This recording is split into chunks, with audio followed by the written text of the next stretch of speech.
Kamusta naman kayo mga kabayan? Ako may ipapakita na naman sa inyo isang napakasarap namang pulutanin. Pulutanin uli. Aba, siyempre mahilig tayo magbarik kasarap naman. Hindi mo nagpapakalasing. Ayan, tayo ay magigiling ngayon. Yung ating bawang na yan. Diyan sa ating napakagandang gilingang iyan. Shout out. Nagsara na rin sayang. Oh, tunay ka. Ay, sarap na yan. Bawang kapang ubangaw. Luluto tayo ngayon mga kabayan ng baked tahong. Ayan. Tunay namang misa-misa lang nakakagawa ng mga papagarne. Kaya yan tayo ay nagpapainit na yung ating mantikang. Ayan, yung ating bawang na ating giniling ay atin munang sasangag diyan. Palulutungin lang ng karikate at ipag-golden brown natin. At gagamitin natin doon sa ating ibebake na tahong. Naku, talaga namang napakasarap niyo mga kabayan. Mga tahong, paborito kaw. Lalo pagkagabay. Siyempre, pupulutanin ko gabay. Sisiyat ng karikit si kabayan habang nanunuot ng bubay. Di ba gahaw? Kaya paborito ko yung tahong pagkagabay. Marsipaw, tawaray. Yan kita nyo ba yung tahong na yan? Nabili ka, 1 kilo lang naman nga. Ako'y napaibig mag-bake at ako'y nakakita sa frigider ng quick melt, cheese, ay di ayos. Kapula naman, sariwan-sariwan at mga pinili ko mismo yung mga buhay. Yun pagkabibili kayo ng tahong, pipiliin ho ninyo yung nakaikong pa pag ibuka ka na. Nakabuka na, ibig sabihin nako, ay baka ilado na. Yan ating bawang na yan papatay na natin ang apoy at may carryover cooking pa yan.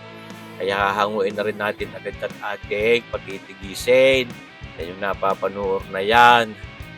Talaga naman ako na-excite. Kasarap din naman yan, mga papagayang baked tahong. Medyo may liwag din ang karikay, pero di na tayo ng oven mismo. At ang gagamitin natin ay yung ating air fryer. Ako naman nakapagpakita na rin sa inyo dati na yung baked tahong sa mismong oven kung niluto o ginawa.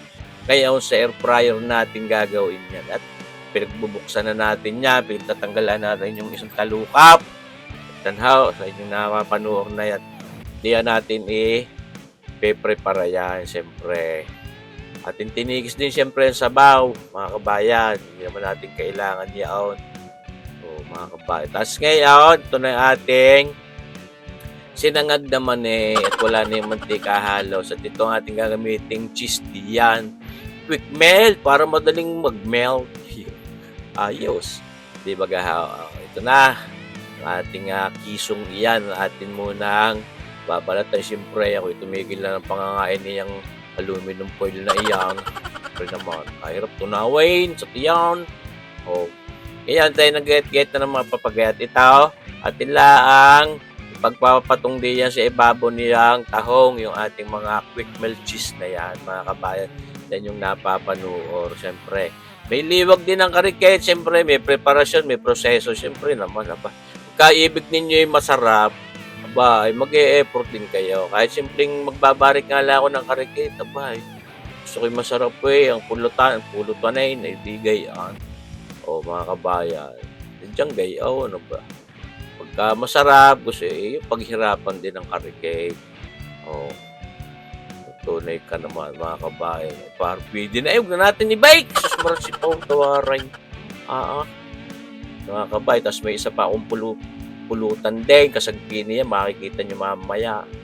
Karit lang naman ng pagbabarek. Gawin na 3 beer-in can at habang nanonood ng pelikula sa Netflix. Di ayos na ayos. Ayos. Ngayon, ito yung ating gagamitin air fryer. Nakaset sa 100, nakaset sa 200 degrees. Yan At yan naman yung mga 5 to 7 minutes lang sa loob niya. Natin pinipreheat muna ng karikate. Mga kabait na mamatay yung mga elemento doon sa loob. Yung mga dinosaur doon, mga elepante. Iyaw. Ito nyo ba yan? Kalinis-linis bago pa yung air fryer na mga ilang beses ko na rin namang ginamit. Nakapag-crispy pata pa rin tayo diyan. Kaya sasalansalaan natin diyan. Yan. Sa loob niyang ating pinaka-air fryer na yan, tray na yan. Mga kabayan, napagkambutan na rin natin ang bawang na sinangag, yun ho. Kaya ho, hindi po puwedeng, sunog at talagang tutok agad yung bawang, aba'y papasok pa rin natin diyan, medyo maluluto pa yun sa loob, yun ho. Oo, tunay. Pero yun may puwede pa natin dagdagan ho nung ating bawang na natira.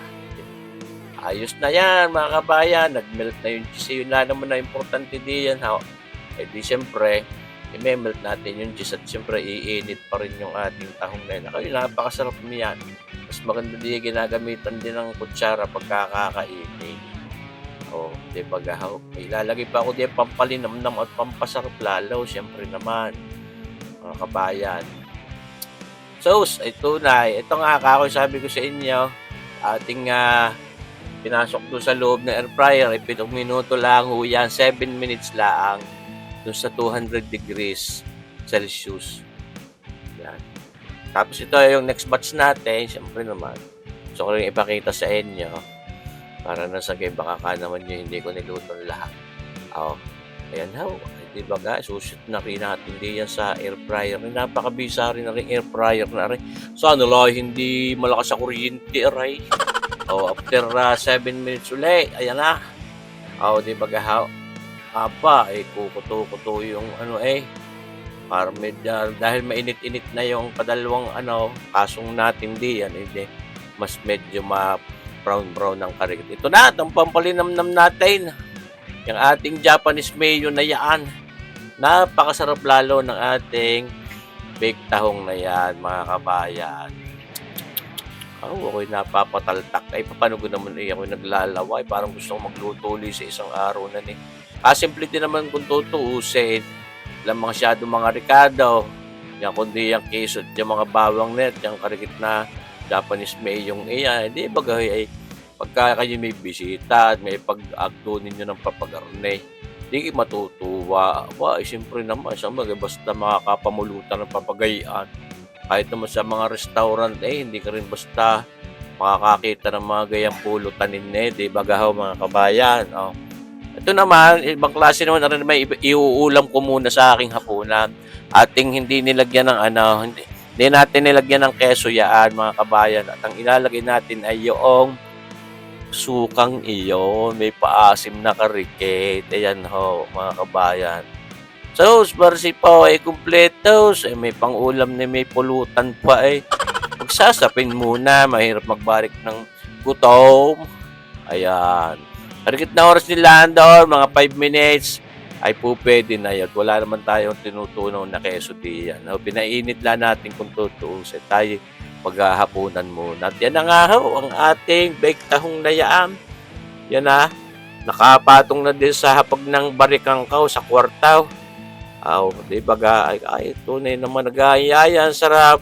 Kasimpleng gawin. Gumawa rin kayo ng papagarni sa isang araw. At ako'y hindi mapapahiya sa inyo. Mga kabayan, pinaikot pa ng karikit.